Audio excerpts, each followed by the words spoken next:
bum bum bottom bum bum bottom bum bum bottom bum bum bottom bum bum bottom bum bum bottom bum bum bottom bum bum doobie doobie da da da doobie doobie da da da doobie doobie da da da bum bum bottom bum bum doobie doobie da da da doobie doobie da da doobie doobie da da da bum bum bottom bum bum bottom ba da da ba da da ba da da ba da da ba da da ba da da ba da da ba da da ba da da ba da da ba da da ba ba ba doopy doopy da bum bum ba.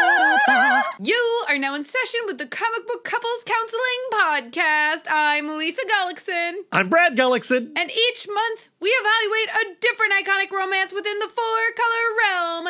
In the red corner, we've got the complete package with a heavyweight of talent, writer-artist Juni Ba. And in the blue creator corner, we have editor extraordinaire, imagination whisperer, and fantastical force to reckon with, Sebastian Girner. This episode is going to be a total knockout. Yes, we're hosting a TKO Studios spectacular.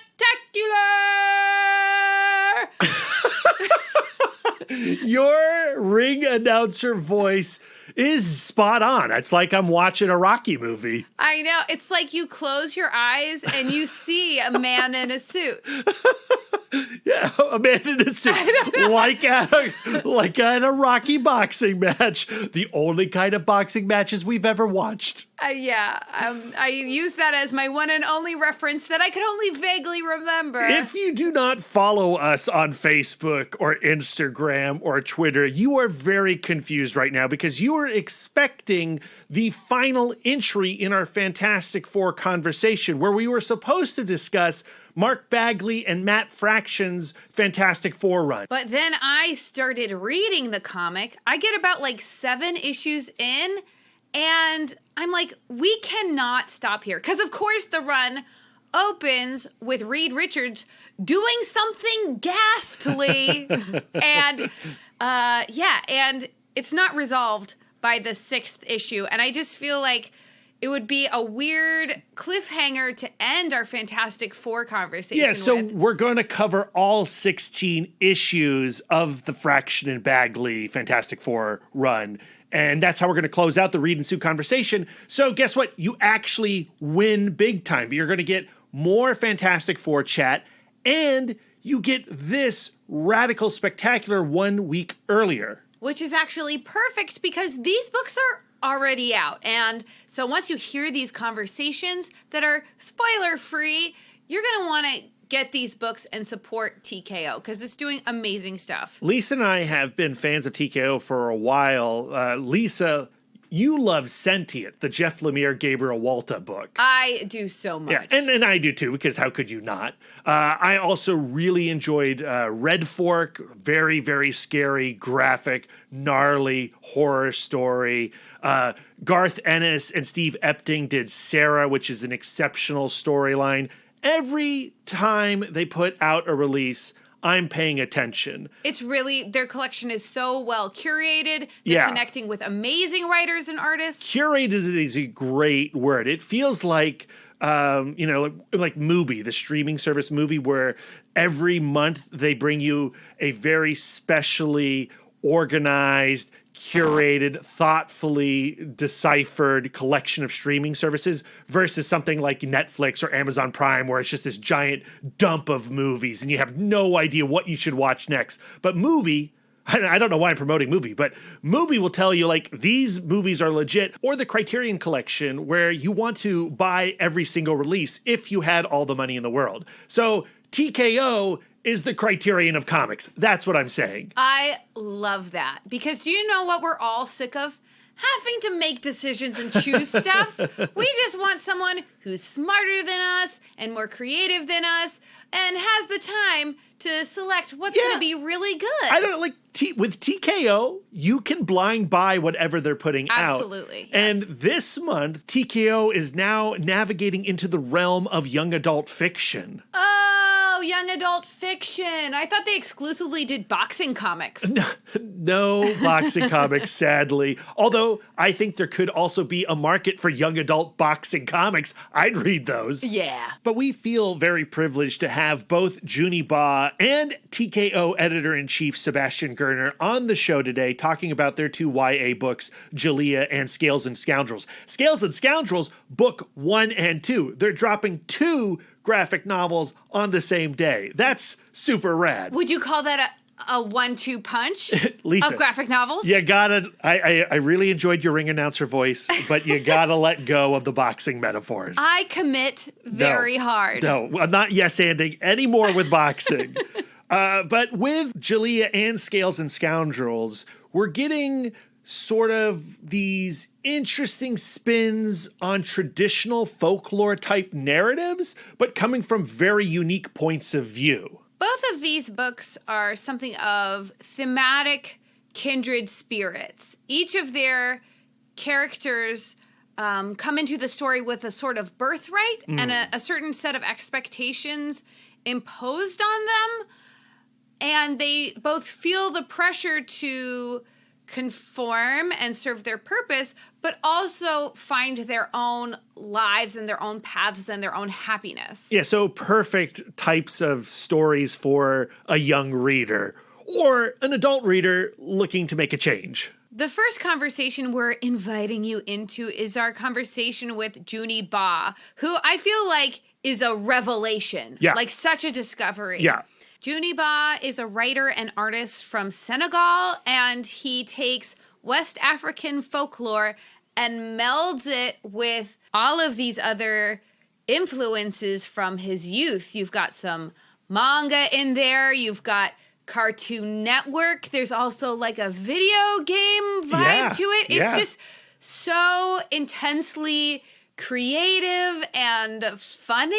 Yeah, very funny. I feel like I've never read anything like this, but I feel like I know some of the DNA of it. It's like familiar and new. And I love starting the conversation with Juni with those influences, talking Cartoon Network, talking that manga, talking Justice League.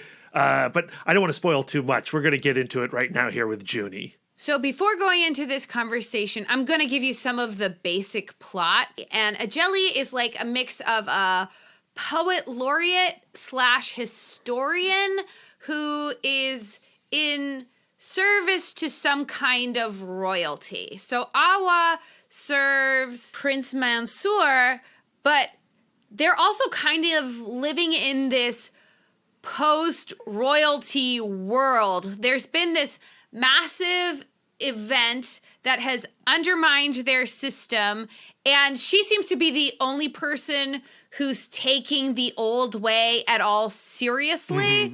And she expresses that with her general disgust to Prince Mansour and the other Djeliya who are using their cultural talents to just like be Instagram famous. So they go on a quest to the White Tower where the wizard lies that apparently kickstarted this apocalypse, this event.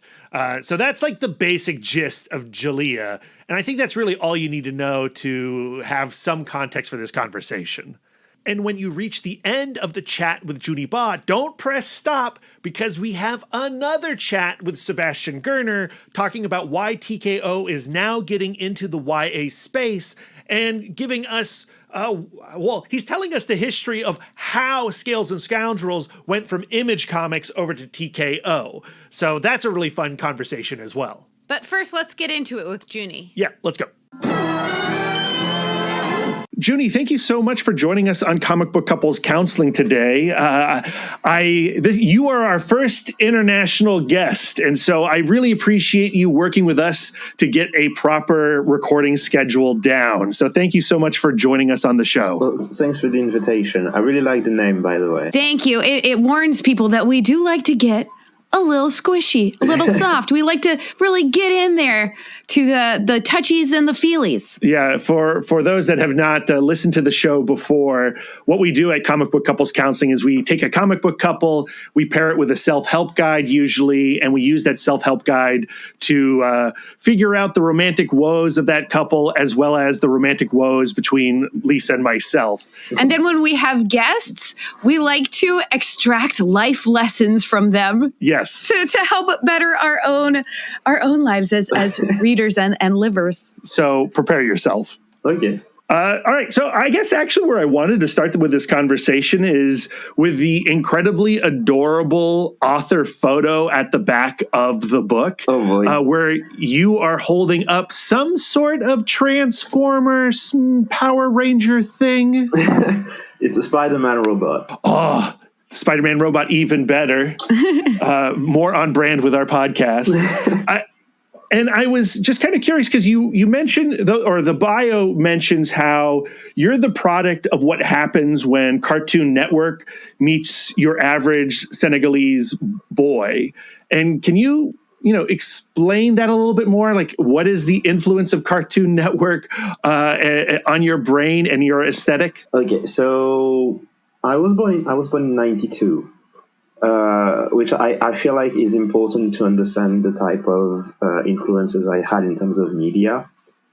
Because I was born and raised in Senegal, but TV was very much ruled by American and French media at the time.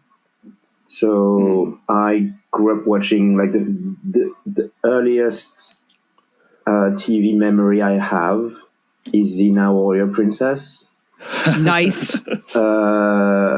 And like it goes with like preschool shows. There was one about a turtle called Franklin. I don't know if Americans ever had that show. Yes. Yeah. Yep. So it was a diet of like Hercules and Xena and Franklin the turtles and a bunch of other stuff, including French stuff and then Dragon Ball and Senseiya.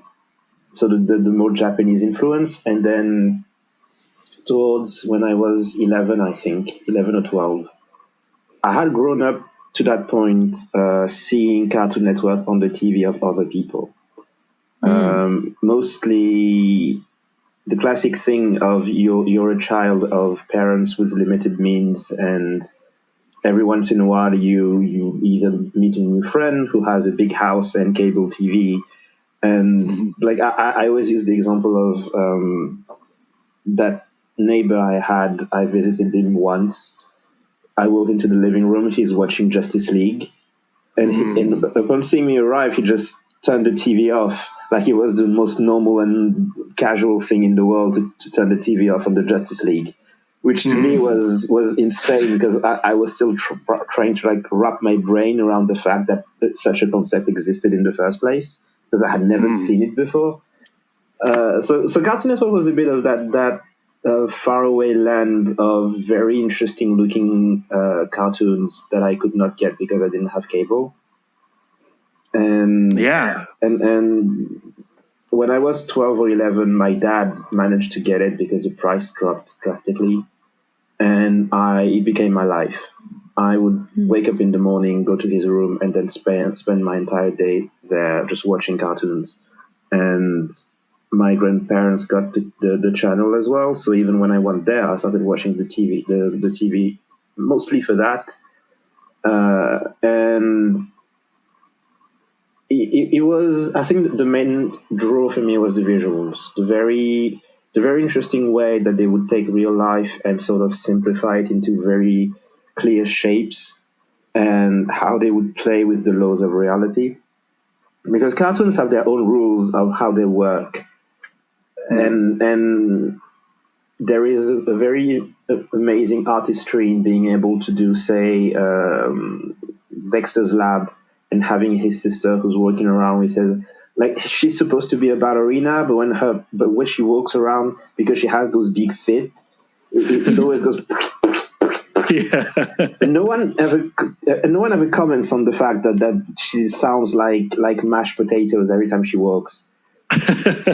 but it works. And like, I was fascinated by this. I was amazed by how you can tell stories using visuals and sounds and a system of logic that doesn't make sense at face value. But if you actually look at it, it's sort of its own logic and inner workings. I love starting with like Dexter's Lab and how these narratives influenced you as a child and now as a creator, because Djeliya is all about the power of narrative. And Awa is learning how, like, when you are the keeper of the narrative, you are the most powerful person of all. And that is really actually a huge, enormous responsibility. So how is it for you being a keeper of this narrative, of the story that you created? And does it feel powerful and important? And what responsibilities come with it? There was a moment of like huge pressure, because the initial reason why I made the book was simply because I wanted to do something fun with the folklore of where I was born. Mm-hmm. So there was no particular desire to make up for a lack of anything. But then I naturally started doing research, and I looked into the usual representation of Africa in and outside of the continent, and that's when you start realizing how little there is of it, and you sort of feel this, like, you can see how people, especially on the internet, would tend to be very critical very easily, and there is a bit of a weight of, you have to do this right. So I think the first thing that I had to learn to do was sort of let go of that form of pressure, because I'm only just one person and I can only just make one book.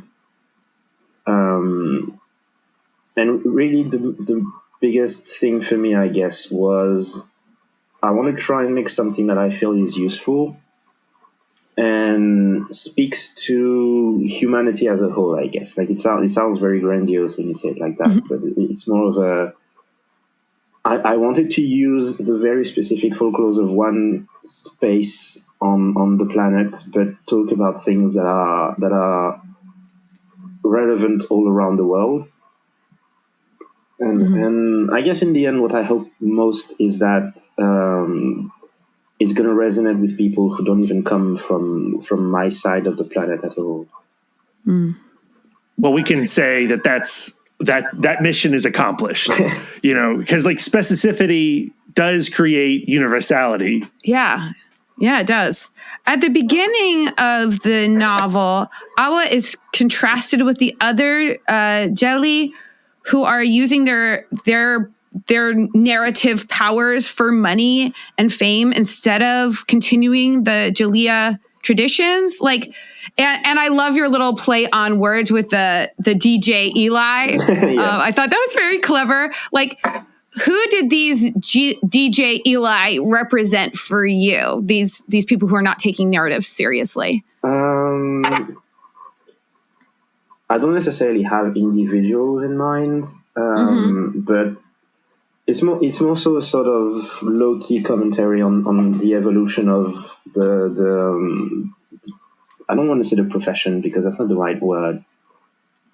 Essentially, the skills used by your typical Djeli are they're supposed to be taught from father to son, and they're supposed to be very carefully guarded and kept. But the evolution of society is such that their position has essentially disappeared now. And aside from finding a private patron somewhere, you're not really gonna sustain as a Djeli anymore. And I just thought it would be interesting to have. It's sort of a larger question on when you have access to art, when you have the sort of the ability to create art that speaks to people. What do you do with it? And I thought it would be interesting for someone like her, who was raised with this idea that you have to use your skills for a very particular, very important purpose, and she's seeing society change in ways that she doesn't recognize, and she is sort of a bit judgmental of that as well. When, like, I suppose it would be funny to have like a scene where she actually gets to talk to that guy and realizes that he's not actually that vapid and uninteresting as she thinks he is. So yeah, the basic idea, I guess, is I was watching a music video by a Nigerian musician, and I thought most of the music that these guys make is about money and sex and material wealth. And I feel like someone like Awa would probably have a lot of issues with that, considering what she was raised with. Mm-hmm. I super relate to Awa at the beginning of the story and how crabby she is, that she feels like she's like the only person who's doing what they're actually supposed to be doing. Do you relate to her in any way? Oh, yes. My God. She's one aspect that I've always wanted to have to keep in mind when writing her was that I always wanted her to be fundamentally right, but too close-minded to really do something useful and constructive with the fact that she was right. Mm-hmm. Which is a trait that I tend to have. I tend to be very stubborn, and especially when I was younger, I would often have a certain idea of how things should be and not necessarily look at the nuances or the fact that other people have different experiences. And the entire book is about how she sort of realizes that while her opinions are not necessarily wrong, she needs to understand that the material context she is in has changed and allows now for more nuance than she was initially exposed to, and especially because a lot of what she based her ideals on is actually a big lie. Mm-hmm. And on the other side of that, I also had the other side of my psyche, I guess, which is also who's all about, you have this pressure of being from a certain kind of background, and you're expected to behave a certain way. And the whole point of his arc is more so, maybe it's not so much about living up to what you're expected to do, but rather figuring out what your own way of being is. Yeah, I think, for me, one of the big things that I keyed into towards the end of the book was this idea, like, you go on this journey with a certain understanding. You think you know the story, but then you learn that you don't know the story. And the revelation of understanding that you don't know everything, and once you realize that there is more knowledge to be gained, then you can start to know things in actuality. Yeah. And I'm just kind of wondering, like, in telling the story and adapting and putting your spin on these tales from Senegal, you're taking stories that have been passed down through many generations and have morphed and changed into new ways, and now you're changing it into a new way. And so what is that relationship that you're having with the tale that was a tale before you took a hold of it and also radicalized it and changed it? A lot of what I use is stuff that I heard about but never actually looked into before I started doing research for this. So it's one of those things where I think the fact that I'm now living in France has made me way more appreciative of my home country's culture. Because when you're living right in the middle of it, you don't have the same curiosity as you have for things outside that seem more exotic or interesting, I guess. Like the big thing I was into when I was a teenager was Japanese culture because of manga. Yeah. And that wasn't to say that I thought the Japanese culture was better or more interesting. It's just that it's different, and it's packaged in those comics in such a way that you're like, that looks cool, I want to know more about it. And because you live right in the middle of your own country, you don't feel the desire to really delve into the details just yet, because it's always there, and you don't feel you don't miss it, I guess. And so when I moved to France, I started looking way more into my own culture, because I figured I've never seen the kind of book that Japanese people make out of their own culture, like manga stuff, and I've never seen that. I would like to, and so I should probably just make it myself. And I took that as an opportunity to look into my own folklore and the folklore of communities next to my own country.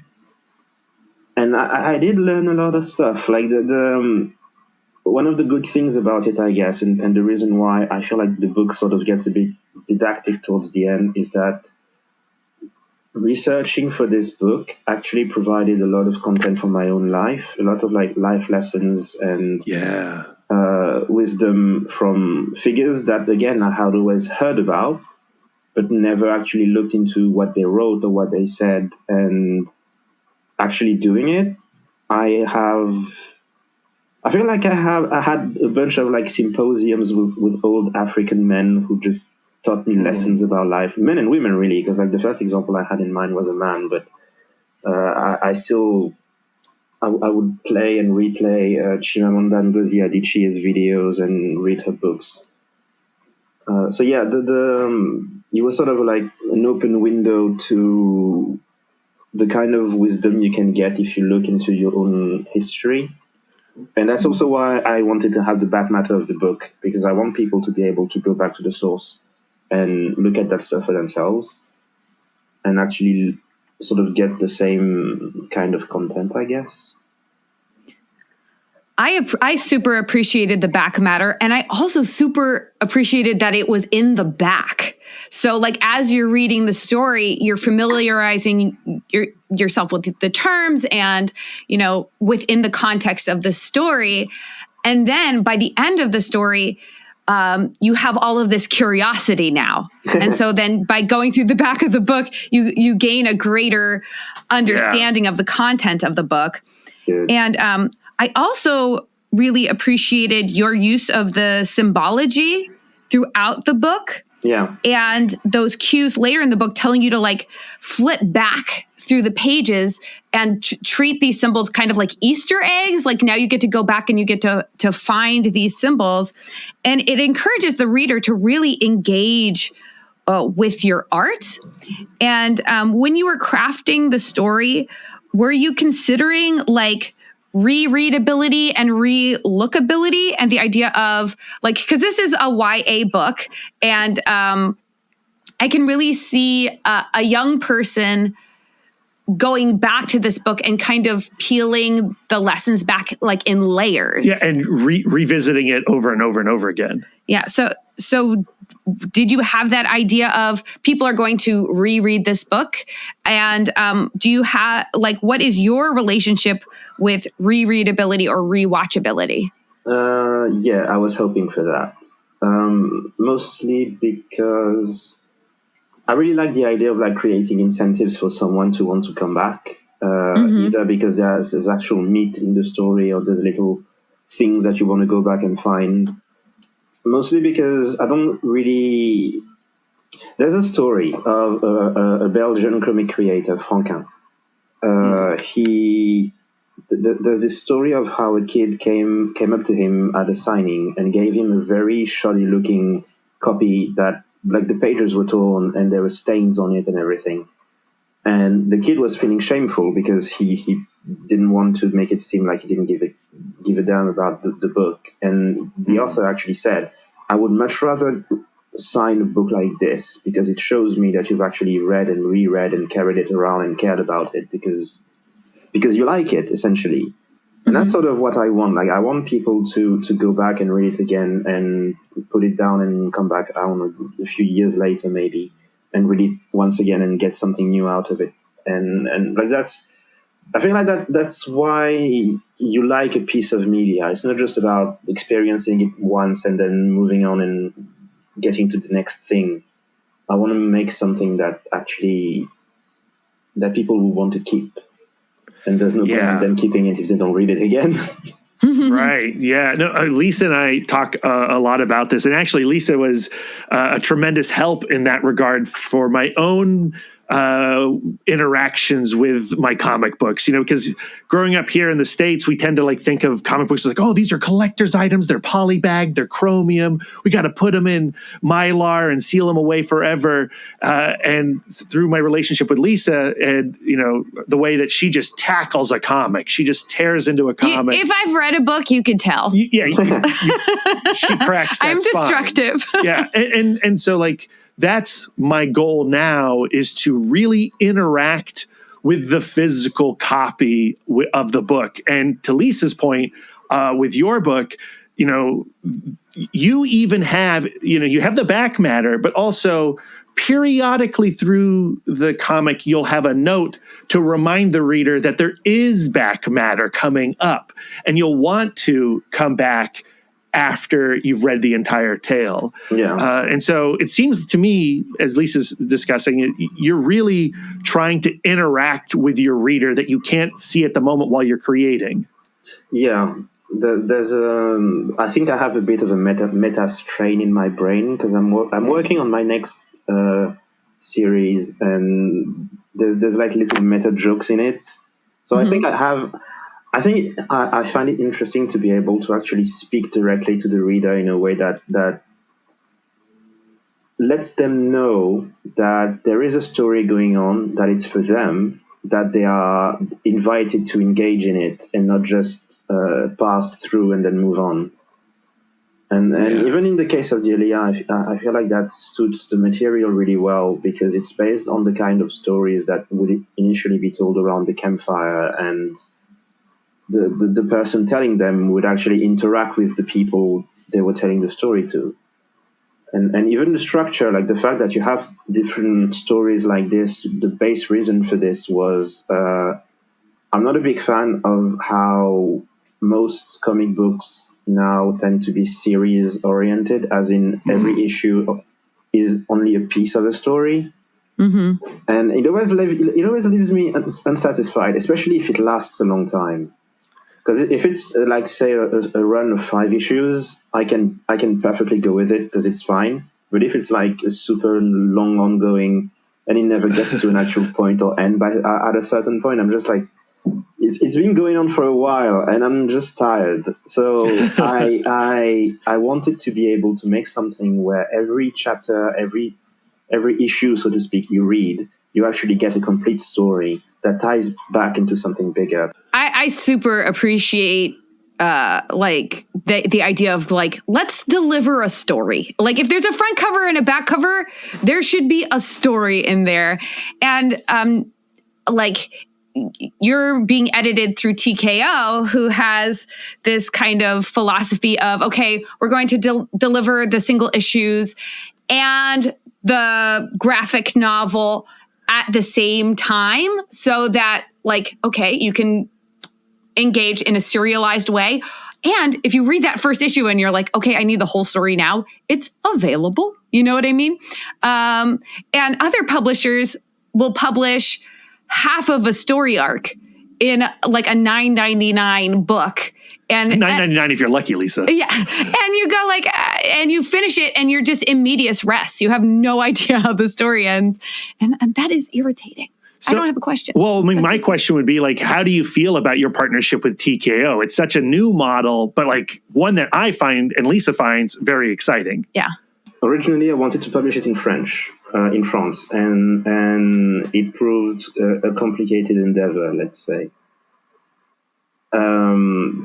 And I ended up following the advice that my family was giving me, which was you're not going to find a French publisher for this that actually lives up to what you want, or is even going to understand what you're trying to do. So how about you just go to the US, because they are more likely to be interested in outside the box stuff. And so I started looking into American publishers, and TKO had existed for about a year when I found them. I sent a message saying I had something to submit. Sebastian Girner, the editor, took it, and they were interested, so we did it. And the best thing was probably, aside from the more financial aspect, where I was able to work on the book without having to worry about money and all that stuff. I could work for like a full year on this book without having to worry about doing something else on the side. But aside from that, just the work itself was extremely satisfying because Sebastian is a very good editor to have. He is extremely reactive, very imaginative, and very able to understand what he's supposed to understand and what he's not.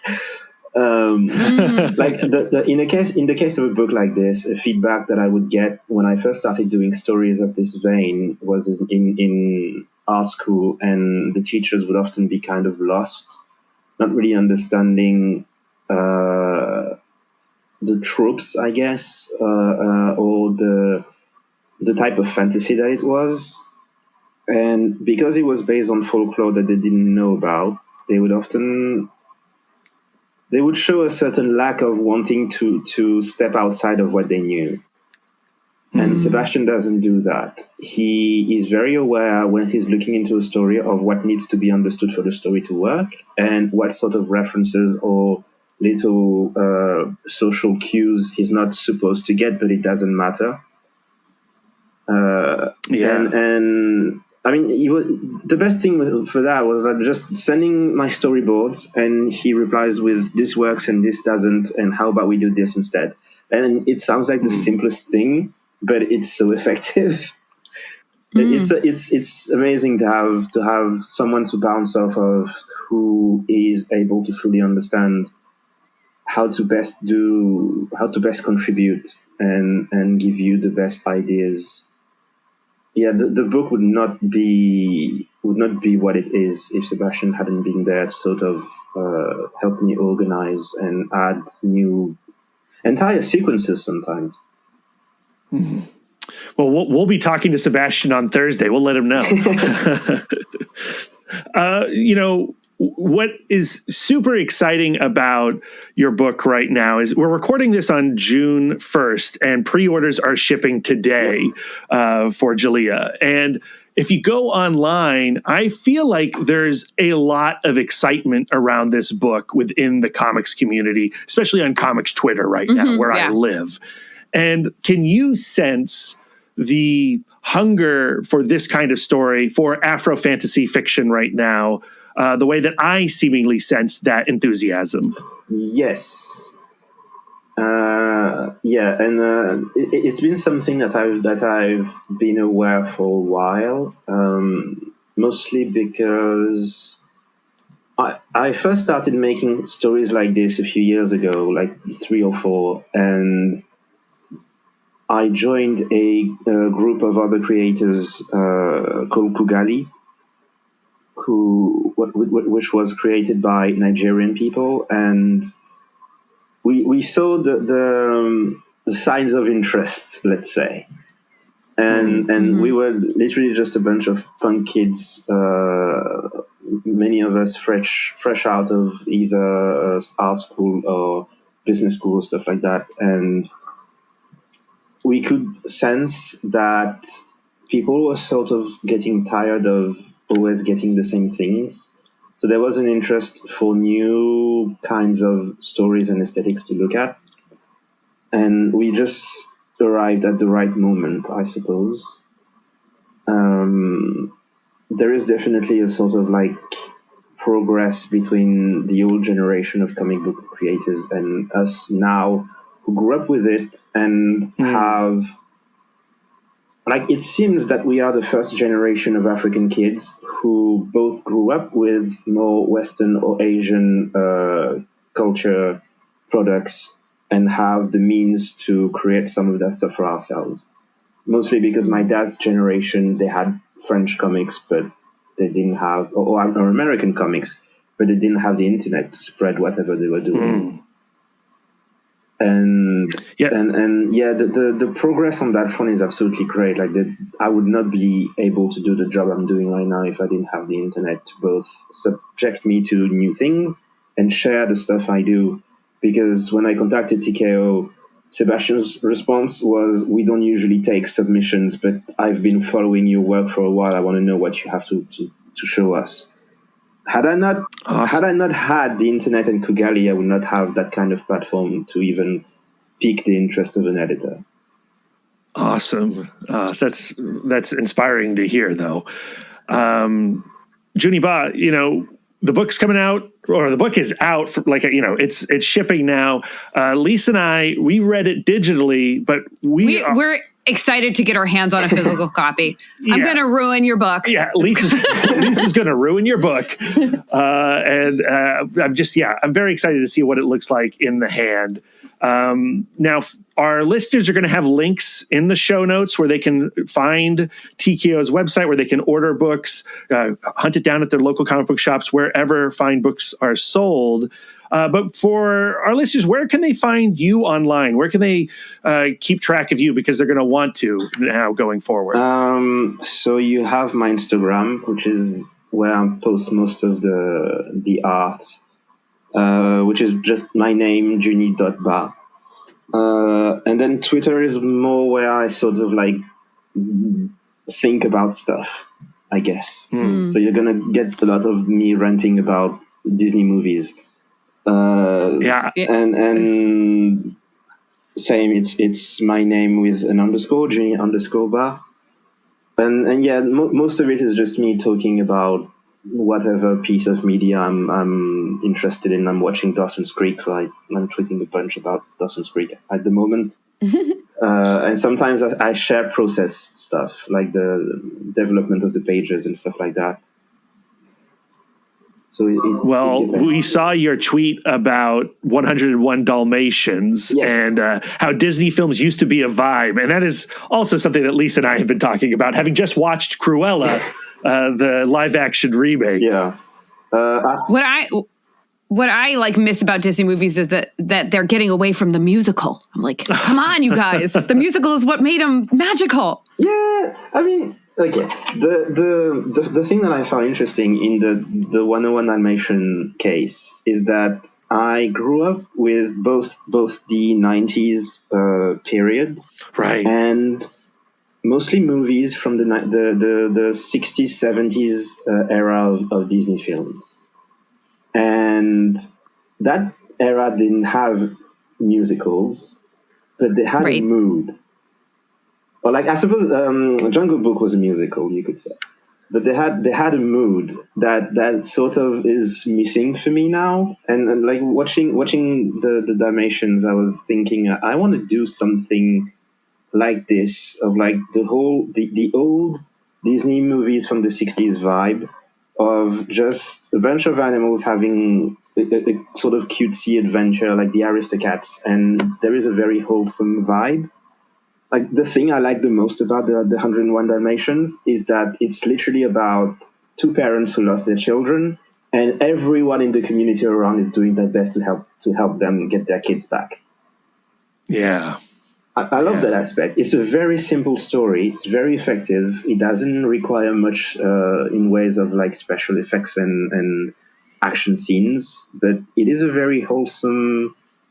It's the type of stuff I would want to show to my kids in terms of the kind of themes and messages it has. Yeah, mood and character, something that is sorely lacking from the recent batch of live actions, but is not lacking from Djeliya.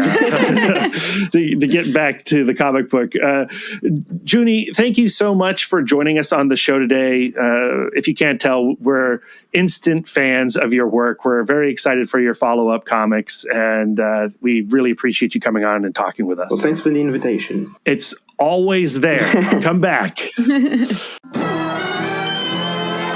I never want that conversation to end. I feel like there's a piece of my heart that is still talking and conversing with Juni Ba. You said this at the start of the episode, but I agree that I think Juni Ba is going to explode into something major, and Djeliya is a place that we should all get on now, because his work is going to be incredibly significant within this industry. I'm I'm staking my claim there right now. Juni Ba is a master. And I think a really wonderful life lesson to take away from that conversation is like, go to the thing, like, what's the piece of you don't hear anybody talking about? Yeah. And dig deeper into that, because that's going to be what makes you interesting. Yeah, that's what makes you special. Yeah. So, very inspired conversation.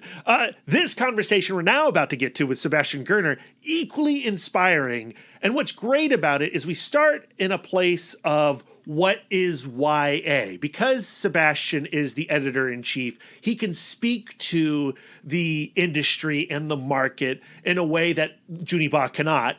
And then he's like, okay, so this is why we're going into the YA space, and this is why I'm bringing my own story into it. Scales and Scoundrels, done in collaboration with the artist Galad. Scales and Scoundrels takes place on the sunny side of fantasy. So there are elves and knights and giants. Dragons. But it's more Hobbit than it is Lord of the Rings. Yeah. And I love when Sebastian talks about, post Game of Thrones, grim, dark fantasy, and how he wanted to offer an antidote to that style of fantasy fiction. Yeah, it's not all incest, you guys. It's not all incest.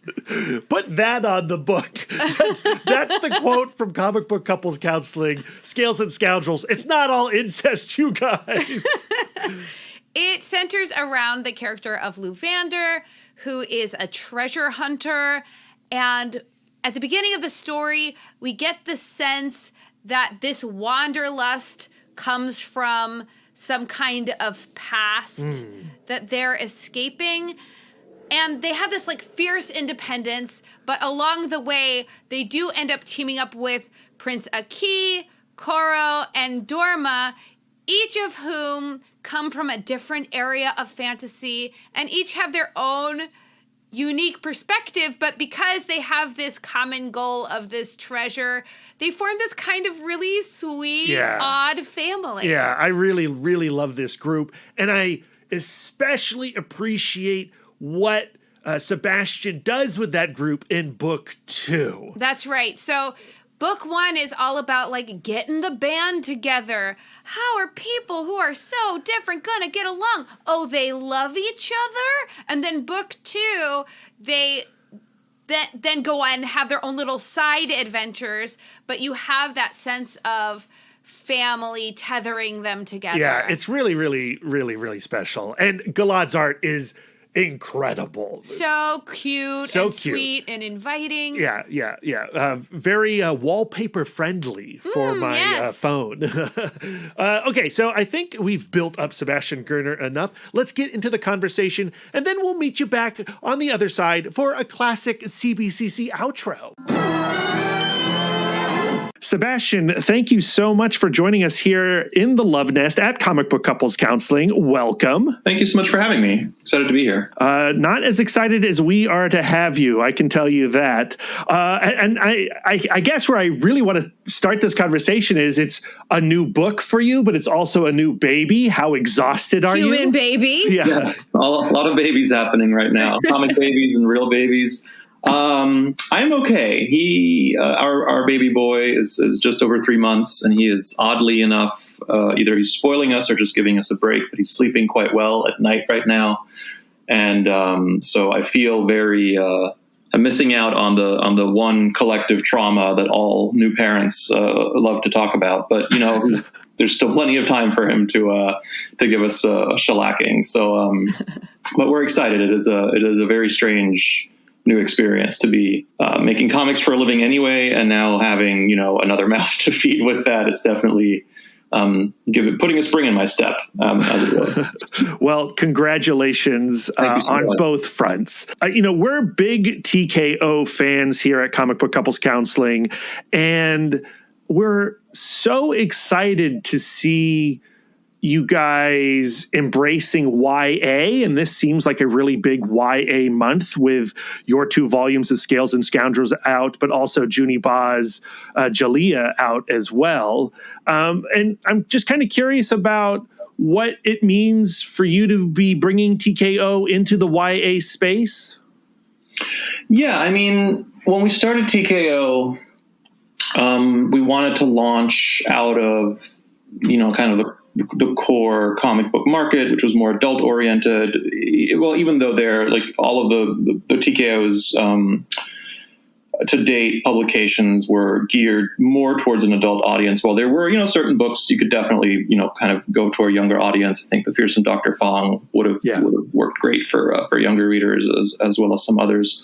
But I think with this, it's both kind of embracing YA, kind of the younger audience specifically, but also a different format, where we felt that there's certain types of books and comics. And I think especially younger readers who in this day and age are just reared on manga more, which tends to be more page, quantity heavy books. We wanted to give our creators that we were working with the format and the space they need. So, where our trade paperbacks, the wave books end up being about the same size. This is like the format is slightly smaller, so a little digesty, geared towards bookstores, geared towards libraries, school libraries.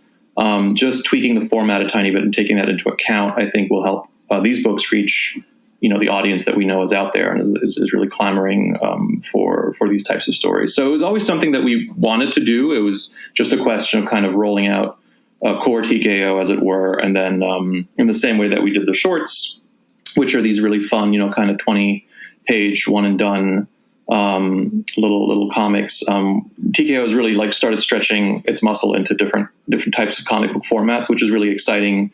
Both as an editor and as a writer of comics, I love to be able to see how form can inform content, and just on a personal note, it feels really good to be holding kind of hefty 280-page books of Scales, and putting out two at once is kind of a flex as well. So we're very, very excited to be putting these books out between Scales and Djeliya. I think it's a really strong showing. We love a digest size because you can really spoon a digest. Where with flappies, you have to either sit up or lay on your belly because they're flat. Yeah. Exactly. As both a writer and an editor-in-chief, how would you define YA as a genre? It's not really a genre, but what makes a YA book YA? I think YA is... See, this is odd because I was thinking of growing up reading, and I think for me, YA was just Stephen King. That was just books were kind of not meant to be read by kids, but I think everyone, I know a lot of, kids who were 13, 14, 15, and you grab it and you just absolutely terrify the pants off of you. For me personally, I know that there's probably more clinical or market-focused YA. I think YA is when you make a delineation into adult content material without it feeling so hopelessly dreary. There's still fantasy involved. There's still, despite YA being dystopia being a big YA genre, I think that it's kind of the gap, right? It's where you can retain some childlike sense of wonder and hope and a little naivete while also embracing the fact that the world isn't as it was kind of presented to you if you were lucky as a child. And I think it makes it a very vibrant genre because it is actually quite hard to nail down. I think that YA is also interesting that as many younger readers there are of YA, there's also a lot of adult readers of YA and people who go back and read those kind of books because I guess when there's still the book market especially, there's still the sense that once you get to a certain age, you should not, quote unquote, be reading certain types of stories. But I think in comics, it's really interesting that YA is it's almost like a lot of things that tradition, or at least in American Western, kind of superhero infused, the comic book culture here is still very, very much considered or viewed to be a superhero type of affair, that a lot of the kind of comics that I really love have kind of trickled over into YA, where you have more fantasy, you have more sci-fi, you have more just kind of playfulness in tone and characters, where it doesn't follow these kind of very delineated paths that superheroes kind of create for storytelling sometimes. So again, that's a longer answer to your question. No, I love it. a really just exciting way, because I think that the term itself is actually more like, oh, look, it's books that young kids are reading, which always, shocks and amazes parents or older people. But I think kids are actually always reading. They just are a lot more discerning about what it is that they're reading. They know a lot more than adults, what they want to read and what they want to read a lot of. Mm-hmm. And I think that that's where manga kind of stole the show for many, many years. And it's exciting to see now, Western creators who themselves were reared on manga, bringing some of that visual and thematic and narrative kind of tradition to, Western storytelling. So this is a great transition. I have a lot of questions about Scales and Scoundrels. And so my first question is, like, when you think of a reader of Scales and Scoundrels flipping through the pages, who do you see?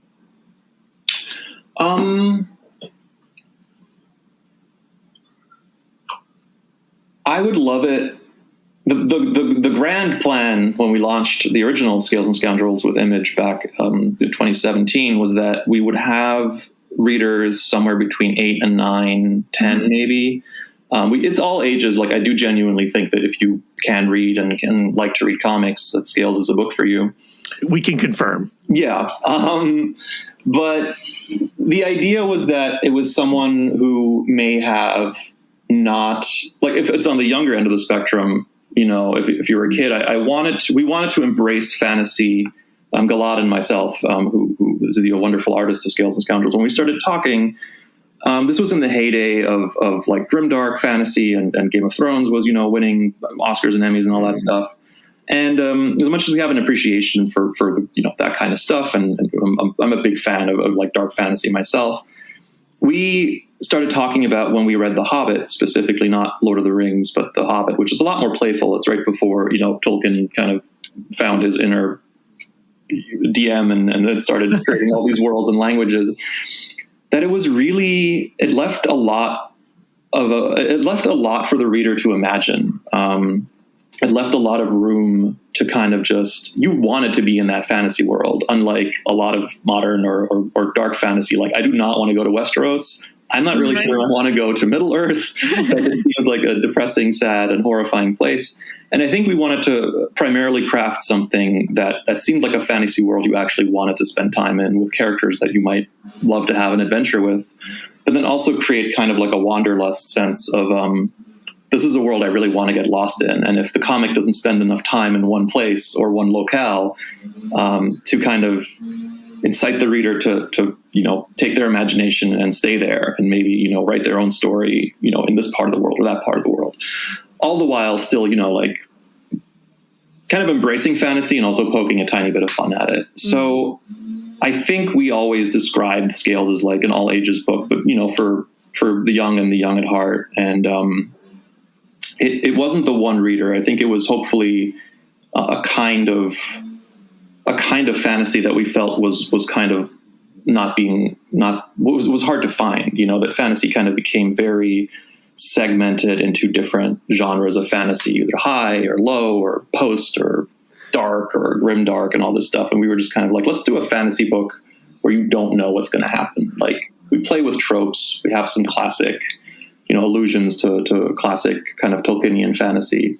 But then we also like turn it on its head and hopefully take the reader to places that, if this is your first kind of time reading about dragons and elves and goblins and orcs and stuff like that, if you're one of our younger readers, then you're in for a treat. And if you're one of the older, readers who have, who speak Orcish, maybe we're also going to start, maybe subverting some of those expectations, hopefully.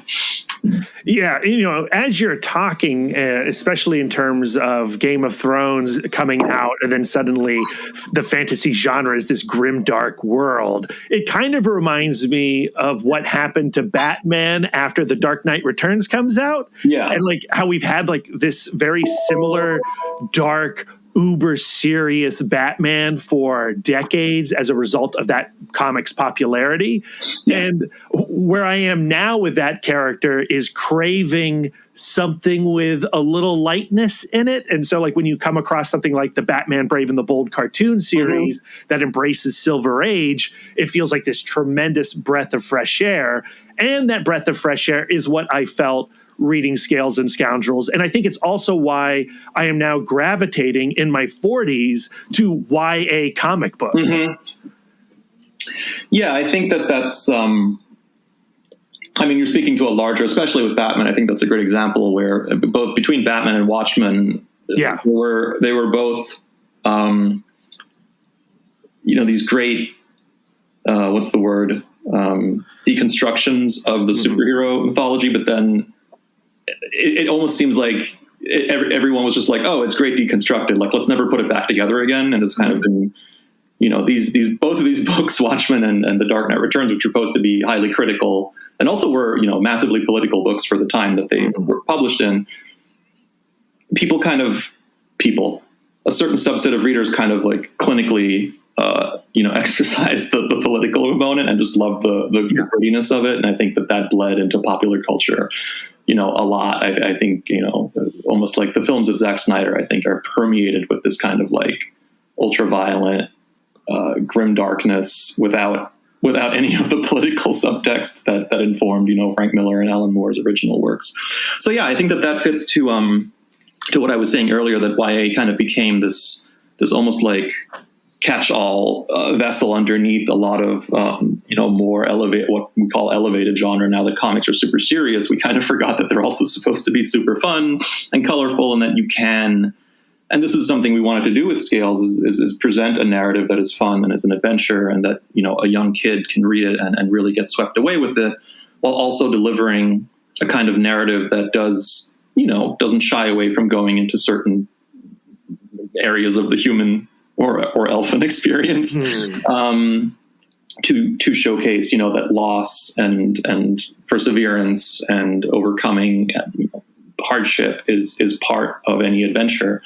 And so it's not all, sunshine and dungeon raids, but that was the balance that we kind of struck, not knowing at all whether or not we would be able to pull it off. But I was really heartened by Galad's capacity to draw just incredible characters that I wanted to spend time with, and then also just convey, complicated emotions that aren't immediately, readable or easily digestible, in a way that almost made them feel as if they are. So it's just such a joy to write for and create with a creator like that. Well, for me, like, the story within Scales and Scoundrels is all about like balancing expectations. Like, you're balancing the expectations of your culture and your family and what you want for yourself, and then also what actually makes you happy. And I think, like, why for you is this such an important message for young people? And is it a message you wish you had gotten as a young creative person? So when Galad and I started out kind of setting we knew we wanted to do a fantasy, but we kind of wanted to find the heart of it. And I think that it came, there's both a desire to do like a classic fantasy, but also imbue it with something that I hadn't really seen in fantasy. And I think generational conflict is something that has always fascinated me. It's something that I've struggled with myself, and it's almost like in a softer sense where you're born, I don't know, maybe into a sense of this is how your life should be, not even because your parents are, overbearing or demanding, but because you just expect to go or be drifting a certain way, and then you're drifting somewhere else, and how to reconcile with that. And I think that in fantasy especially, there's always these grand, kings and queens, and their children automatically become princes and princesses and perpetuate, that system. And I was always kind of like, we wanted every character in Scales to kind of struggle with where they're coming from and where they're going because of who they are.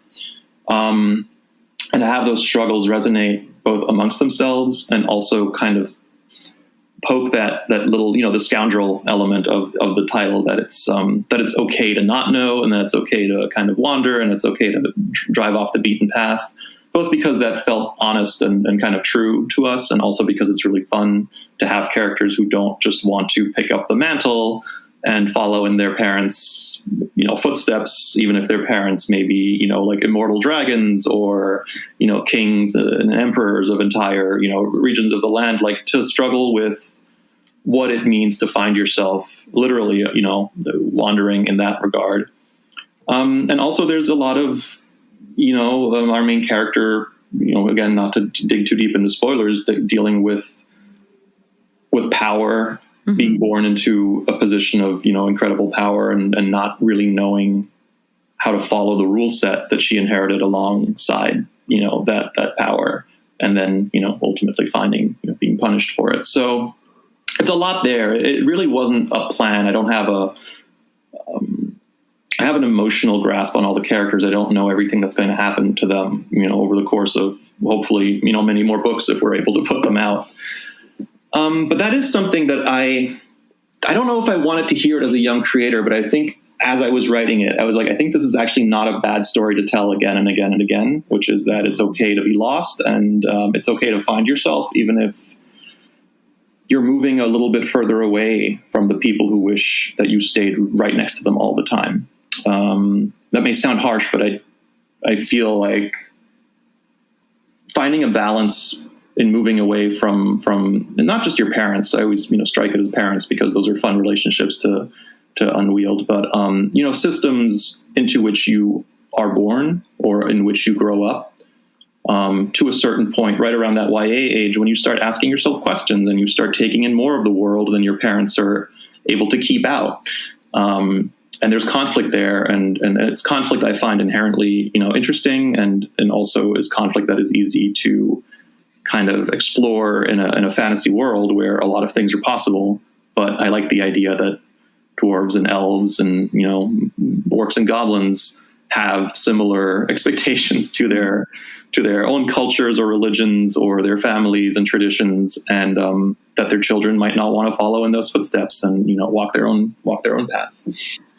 But there's also the conflict of like self. So you think about the character Prince Aki, who has had all of these expectations growing up of what kind of grown up he wants to be, and then he has to balance, like, do I want to be that kind of grown up? Like, is that kind of grown up actually going to make me happy? I think that that's something that young people don't want to hear, is like, what, your dreams, those aspirations that, you've been telling people, like, oh, when I grow up, I'm going to be this. And you discover, like, actually, just because that's what you've been saying since you were 6, that's not necessarily what's going to make you happy. Like, I think that that's such an important message. Yeah, I wanted to create a space. And it's funny with Prince Aki, because he's such a delight to write, and I really wanted to have a prince who's not who questions his princeliness, while also seeing. I don't know. I think he, more than any of the other characters, is like, I have the most faith in him to kind of find the right way. While also, I think he's the character who will always take on a little bit more than he actually should or is comfortable with. But yeah, that sense that, like, it's okay to change your mind, even if it's scary. And at some point you need to take responsibility for yourself. And that's also really scary. So it's good to have friends who might not see eye to eye with you all the time, or who just like challenge you or push you. Like, I don't know. I think that there's a shying away from conflict in a lot of fiction for younger readers, I find, because we want to present the world as safe and all right to them. But I know kids are so smart, and they're so much smarter than adults, and they're going to pick up on the fact that it's not honest and it's not true. So I think creating a world where there is conflict and resolutions aren't always clean, and not everyone walks away happy all the time. It's not too much to expect even young kids to be able to actually take that in and take it into their hearts and their heads and sit with it, and walk away with something that feels more honest and more real. And it makes our characters, I think, hopefully more memorable in the sense, because they're not always reacting to things exactly the way it would feel better to do so, right? Yeah. The first volume is really about getting the band together, but then when we move into the second volume, now this family we've grown attached to is now like they're on their own separate little side quests. It's kind of like Fellowship to Two Towers a little bit. Yeah. So like, how was it keeping that familial thread alive while each individual is finding their own way? Well, we always, this is kind of still a remnant of when the book was being shipped in floppies, monthly. We really liked the idea of having this core, kind of adventure, and the kind of gravitational, the molten core of the book is always going to be Lou's, journey, that we would be dipping in and out of these other characters.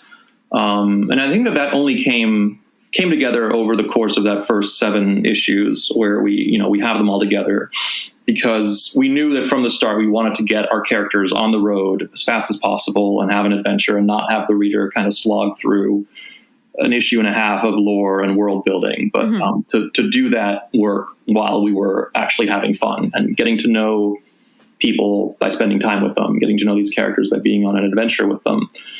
And then afterwards, we turned out that Galad and I were just kind of like, man, we want to keep the band together, but we also can't, we didn't want to turn it into like these 4 are always going to be together and we always have to find reasons for them, because that wouldn't feel right either, right? All of them came from a different part of the world. And I think that letting go and knowing the kind of, we might not meet again, but if we do, it'll be different. We'll have changed. Leaving readers with that. But then we just had too much fun trying to figure out ways. And then I remember that the big arc of book 2, the Festival of Life arc, that came together when Galad just sent me one image of Lou in a desert with these giant hulking, wandering kind of giants next to her. And out of that spiraled, that entire arc. And then I was like, okay, now I get it. Now we can bring some of them together again. And that kind of created this pathway where we have these story ideas where we can have the core cast kind of like intersect at different times during their lives, like for big story arcs. And then also kind of dip in and out of what they're doing in the meantime. While, leaving every time you kind of see characters again, we want something to have happened, some like life change, or they're in a different situation, which kind of creates these fun pockets of opportunity for readers to think about what they were doing in the meantime. Sometimes it's fun to only see a friend, maybe after a year or two, and they can regale you with everything they've done and all the things that they've seen since the last time you talked. Yeah, I mean, for me, I think some of my favorite moments of both books are those early issues in the second volume where they are apart, but knowing that they still exist as a unit in your head. But it's nice to like just hang out with each individual personality for a brief moment. Yeah, I mean, we have so many ideas for those kinds of stories, but I think with what we have in the TKO and the 2 books, it encompasses, the first, what would have been the first 2 years of Scales and Scoundrels, and these are the 2 big stories we wanted to tell, and I think that it was in 20 issues at the time, and even today is a pretty sizable chunk of real estate, for a creator-owned book.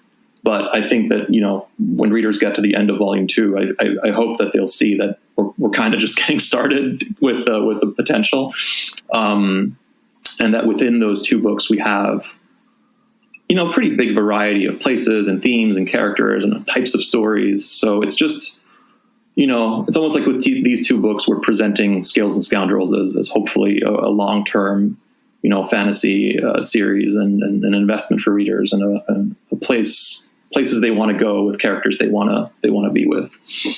Yeah, I mean, I think certainly volume 2 leaves you wanting a lot more and seeing more interactions with this group.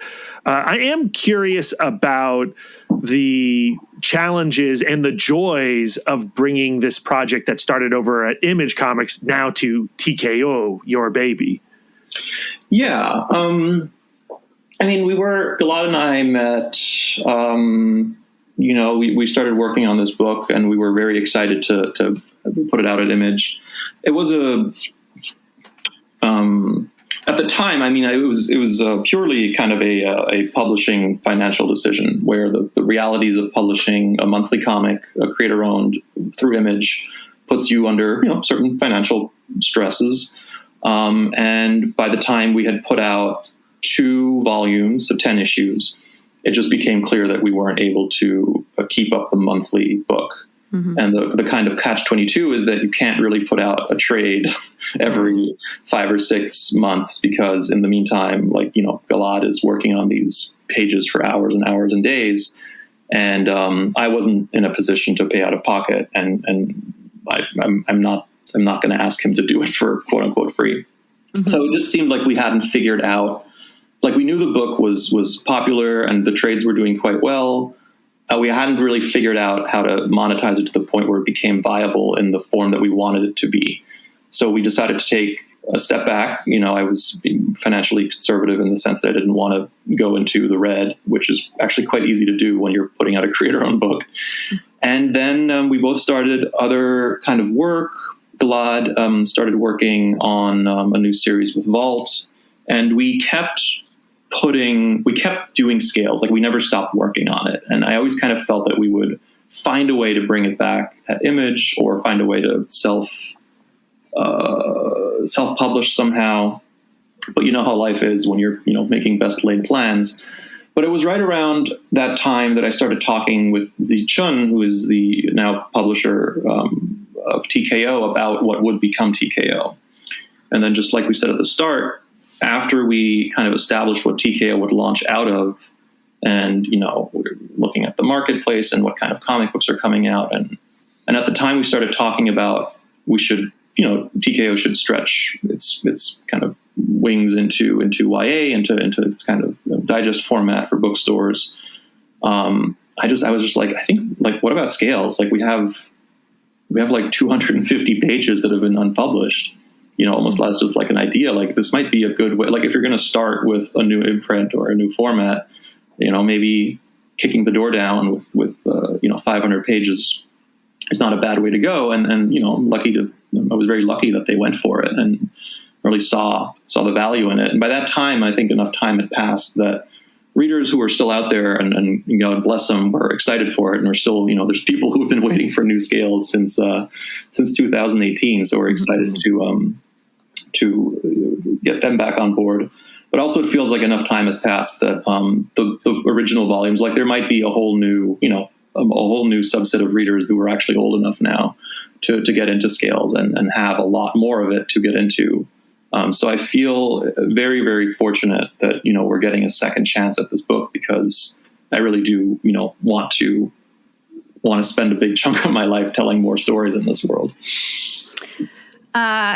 We also talked to Juni Ba about Djeliya. Yeah. And on their faces, these books look so different, but I feel like thematically they're kind of kindred spirits, because they both are about okay, here's the world's expectation for you, mm-hmm. Versus your dreams and all of that stuff. How does Djeliya and Scales and Scoundrels as a unit define this new direction for TKO? So that's actually interesting. I never thought about it in those terms. Clearly there are, with Juni's, with Djeliya, also such a beautiful story, just like you said, about inheriting a worldview, or inheriting a sense of expectations, but the world just not putting you in a position where you can honor that, or you might not want to. I think with TKO, what we always try to do is to present, first and foremost, really great comics by creators who we put in a position to do their best work, unstressed, hopefully, and unhindered by schedules and stuff like that. And then to find a way, honestly, just to tell stories that we feel are that deserve more limelight. I think just by TKO's marketing and the way that we, kind of do our own distribution, trying to get more of the kinds of comics we love ourselves into more hands, into hopefully expanding the readership and broadening the marketplace.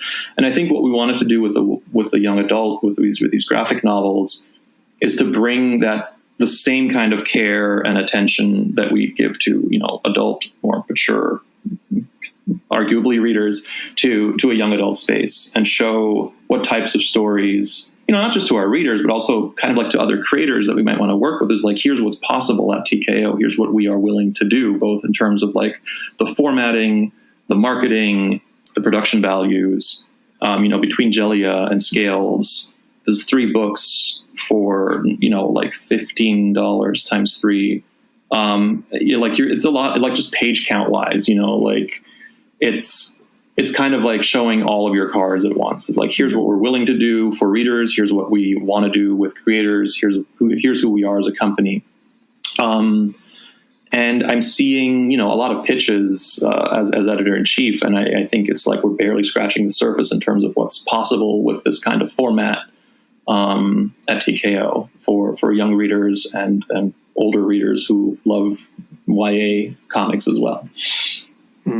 Well, as fans of TKO, I can tell you that this feels like a moment for TKO, for us. Like all these 3 books come out and they all grabbed us tremendously. And I feel like there's going to be a big desire for them. The pre-orders have shipped. They're starting to show up in direct market comic book shops. We saw Djeliya at Victory Comics the other day, got to put our hands on a physical copy, and it does feel amazing. Yes. And I can't wait to get physical copies of Scales and Scoundrels as well. And we're going to have links in our show notes for our listeners so that they can find them, order them, support your local shops and all that. But where can they find you, Sebastian, if they want to track you down online and continue this conversation? I am on, just blank. I am on Twitter. I am SGIRNER on Twitter. I am also, I just launched a new personal website, which I cobbled together for the launch of Scales, SebastianGirner.com. You can reach me. I'm fairly chatty on Twitter, so you can ping me there. You can reach out at info@tkopresents.com. Those emails tend to find a way to me for any specific questions, but probably on my website is an easy way. If you have any questions about Scales or comments, or just want to reach out or talk shop, talk more about comic writing or editing, I'm very happy to kind of like pull back the curtain surrounding the mysteries of the comic book creation. So anyone listening who wants to chat more should definitely reach out. And Sebastian, before we say goodbye, is there anything that we haven't talked about regarding Scales and Scoundrels or TKO that you would want to talk about, mention, or have we covered all our bases? I think you've covered all the bases. Like you said, they're available now directly through tkopresents.com. If you purchase them now, you get these really fun sets of trading cards, 1 per book. Djeliya has a set as well. Those are not going to be available anywhere else. We love to see these books out in the world, like you said. So anyone who buys a copy and has them shipped out, please, if you're on social, take a picture, tag us at TKO Presents, and we'll be sure to retweet you. And no, just in general, thanks so much for having me on and giving me a chance to talk more about our books. And I really hope that anyone listening who liked even a part of what I've been talking about grabs a copy and goes on an adventure. Well, I think they will for sure. Sebastian, thanks so much. You have a wonderful day. Thank you so much, guys. Appreciate it. Let's get ready to rumble. I thought of another boxing thing. No, Is that a boxing thing? That's over. I don't even know. I think so. I think that happens in Rocky 4 or 5. Can you edit that back to the beginning of this episode? I'm not going to do that. But and the crowd goes wild. You can't unleash this beast. No, I'm sorry. I'm sorry, listeners. I really, really apologize. But I hope you enjoyed this TKO Studios spectacular. I hope you're appropriately psyched for their YA fiction that they're putting out this month. I hope all of you go out and support them. I think these books are truly special. I think you will really enjoy them no matter what your age is. And as always, I hope that listening to these creatives out in the world making it work encourages you to make your thing. Yeah, I mean, I know it does that for me. Like, I walk away from these conversations incredibly inspired and thirsty to get out there and do my own art, my own podcast art. That's right. But Lisa, you have an actual piece of art out soon. You can now pre-order, listeners, Weapon Ech. I feel like actual piece of art is a little generous. No, I don't. I think it's beautiful. I love what you did for this parody celebration of Barry Windsor Smith. Thanks. All of the credit actually goes to Will Hoffnecht at 100% Comics. He wrangled 50 artists to each recreate one page from Barry Windsor Smith's Weapon X. And I got a splash page, and I definitely put a Lisa spin on it. A Lisa twist. I can't do it without a little bit of it. Great, Lisa. I love it so Thank you. much. I'm actually pretty darn proud of it. You should be. You did such a gangbusters job putting that together, and you really put that together. You collaged that thing. I did, because I don't have the tools nor the talent, but I am resourceful. Yeah, give yourself some credit, Lisa. And you know, this is the first published in print Lisa Gullickson art. You know, you guys out there, you comic book couples counseling fanatics, you need to pre-order this. It's $20. It's going to be great. There's a link in the show notes. Click on that thing. Head on over to our Twitter page, our Instagram. You can see the piece that Lisa did for this.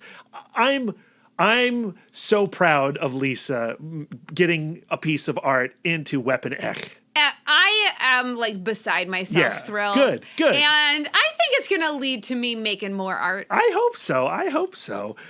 So there you have it. That's this week's TKO Spectacular. Next week, we are going to return to our Reed and Sue conversation. It'll be our concluding episode on the Fantastic Four, talking about all 16 issues of Mark Bagley and Matt Fraction's Fantastic Four, which I think is an underrated run.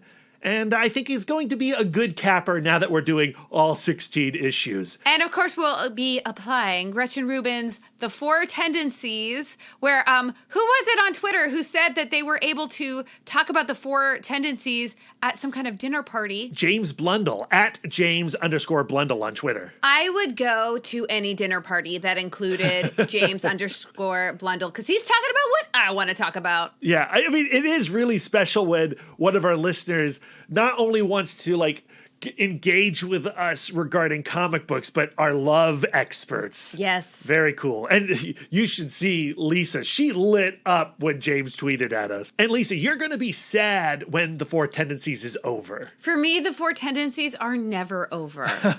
Well, we have to move on to another love expert when we talk Loki and Loki in regards to Journey into Mystery. Technically, that is a one-pod stand. Oh, yeah. So Though I did say last time we did a one-pod stand, I did find an article. I'll find an article. Cool. Okay, Brad, it's time to drive our fantastic car of love in two dramatically different directions. Ooh. Where can our listeners send their words of affirmation to you? You can find me on all social medias at MouthDork. If you have words of affirmation for our logo, you can send them to Aaron Prescott at A Cool Hand Fluke. And if you have some words of affirmation for our radical banner art, send them over to Karen Charm at Karen_X-Men fan. And oh gosh, please give some love to Josh Cornellan. You can find them over at Josh Cornellan. That's CORNILLON on Twitter, because they gave us the most amazing episode 100 poster, and I'm still not over it. But Lisa, where can our lovely listeners send their words of affirmation to you? I am always accepting words of affirmation at Sidewalk Siren on Instagram and Twitter. If you'd like to spend more quality time with us, you can subscribe to us on Podbean, Spotify, Stitcher, YouTube, Google, and Apple Podcasts. If you'd like to get exclusive, you can join our Patreon, where you'll get more content, including weekly bonus episodes. If you'd like to reach out and touch us electronically, you can email the podcast, cbccpodcast@gmail.com. You can visit our website, comicbookcouplescounseling.com, or follow us on Instagram and Twitter at CBCC Podcast. You can give us the gift of 5 stars on Apple Podcasts, and if you'd like to do an act of service, why not write a review of the show while you're there? We are fluent and receptive in all 5 love languages. It really warms our hearts and helps the pod. So until next time, friends, keep your love tank full. And your psychic rapport open. Doopy doopy. Bum bum ba da bum bum ba da ba.